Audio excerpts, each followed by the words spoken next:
సంక్షేమ పథకాలు అయితే మాకేం అవసరం లేదు. 5 సంవత్సరాల నుంచి ఏపీ యువత అయితే రోడ్డు మీద ఉంది.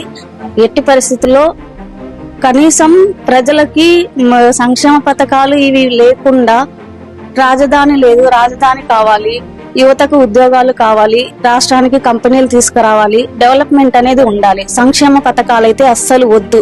కావాలంటే 60 అబవ్ ఉన్న వాళ్ళకి మీరు ఎలాంటి చేసినా కూడా మేము ఒప్పుకుంటాము.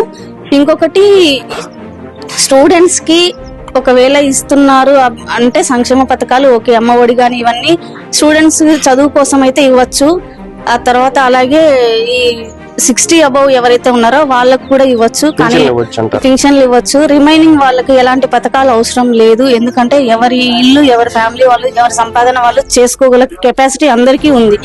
ఎవరైతే వికలాంగులు ఇలాంటి వాళ్ళకి మనం ఏదైనా చేయొచ్చు, కానీ ఊరికే సంక్షేమ పథకాలు ఇచ్చి రాష్ట్రంలో ఉన్నటువంటి యువతను రోడ్లు పాలు అయితే చేయొద్దండి.